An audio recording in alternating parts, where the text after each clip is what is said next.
City post में आपके साथ मैं हूं नामिका। बिहार विधानसभा चुनाव के मद्देनजर इस 7 नवंबर को होने वाले आखिरी चरण के चुनाव में सीमांचल के 4 जिलों की 24 सीटों पर भी वोट डाले जाएंगे। आपको बता दें जिसमें कि पूर्णिया, किशनगंज, कटिहार और अररिया में मुस्लिम आबादी बड़ी है, यानी कि काफ़ी संख्या में मुस्लिम आबादी है। और सबसे खास ये है कि बांग्लादेशी शरणार्थियों की वजह से इलाके का जनसांख्यिकीय संतुलन बिगड़ने की बात सामने आती रही है। इस मुद्दे के आश्रय भारतीय जनता पार्टी की राजनीति भी आगे बढ़ती रही है। ऐसे में इस बार घुसपैठ के मुद्दे पर भाजपा कई बार प्रहार कर चुकी है और घुसपैठियों को देश से बाहर करने की बात कहती है। इस बार भी बीते 3-4 रैलियों में यूपी के सीएम योगी आदित्यनाथ ने इस मुद्दे को उठाया और दावा किया है कि एनडीए की सरकार बनेगी तो घुसपैठियों को भगाया जाएगा। वहीं एनडीए का नेतृत्व कर रहे बिहार के सीएम नीतीश कुमार ने साफ तौर पर कहा कि ये बातें बकवास है। बुधवार को जब बीजेपी के फायर ब्रांड नेता, स्टार प्रचारक और यूपी सीएम योगी आदित्यनाथ कटिहार में जनसभा करने पहुंचे तो उन्होंने साफ कहा कि अगर एनडीए जो है वो सत्ता में आई तो घुसपैठियों को बाहर कर दिया जाएगा। योगी ने कहा कि कटिहार घुसपैठ की समस्या से त्रस्त है। बिहार में एनडीए की सरकार बनने पर घुसपैठियों को निकाल बाहर करेंगे। और भाइयों बहनों, आपने देखा होगा, मैं जानता हूं कटिहार और आसपास का क्षेत्र घुसपैठ की समस्या से त्रस्त रहता है और घुसपैठ की समस्या का भी समाधान मोदी जी ने निकाला है। उन्होंने एक बात स्पष्ट कर दी, जो पाकिस्तान, बांग्लादेश और अफगानिस्तान में प्रताड़ित हैं।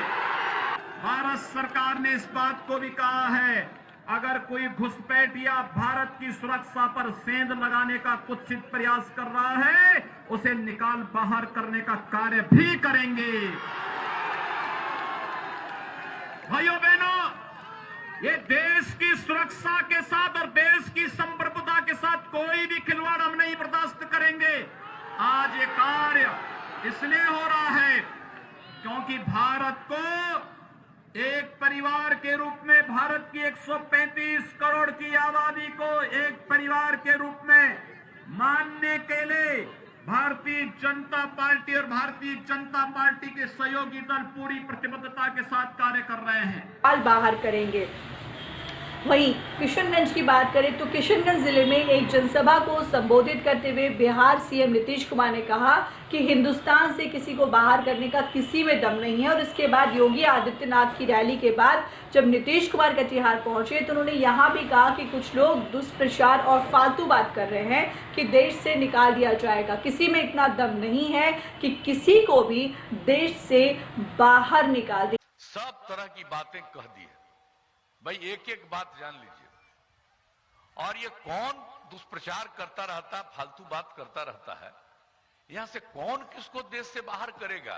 ऐसा इस देश में किसी में दम नहीं है कि हमारे लोगों को, सब हिंदुस्तान के हैं, सब भारत के हैं, कौन इसको बाहर करेगा? साहब, ये सब कैसी बात करते रहते हैं यूं ही।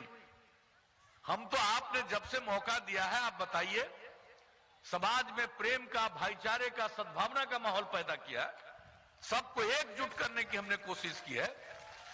कुछ लोग चाहते हैं समाज में झगड़ा चलता रहे, कोई काम करने की जरूरत नहीं है, और हम तो काम करते रहते हैं। और हमारा मकसद यही है कि जब सब लोग प्रेम से, भाईचारे से, सद्भावना के साथ रहेंगे तभी समाज आगे बढ़ेगा, लोग आगे बढ़ेंगे, तरक्की करेंगे। तो हम निकाल दी, इतनी ताकत किसी में नहीं। आपको बता दें कि सीमांचल के इलाके में होने वाले मतदान से पहले असदुद्दीन ओवैसी की पार्टी AIMIM ने CAA और NRC को मुद्दा बना दिया है। मुस्लिम बहुल इलाके में यह मामला छाया हुआ है। बहरहाल एनडीए के दोनों नेताओं के एक ही मुद्दे पर अलग अलग बयान से मतदाताओं पर क्या असर पड़ेगा, ये तो 10 नवंबर को ही पता चलेगा। लेकिन इन बयानों से गठबंधन सहयोगी बीजेपी और जेडीयू की राय CAA NRC के मुद्दे को लेकर के एक नहीं लग रही है। फिलहाल इस खबर में इतना ही। नामिका को दीजिए इजाजत। हो ही सबके सपना साकार, मिली हर युवा के रोजगार, वंचित रहे न कोनो बच्चा, शिक्षा जन्म सिद्ध अधिकार, राज की सारा नीति के मजबूतियों के साथ बोले बिहार महागठबंधन सरकार। कांग्रेस महागठबंधन को वोट दें।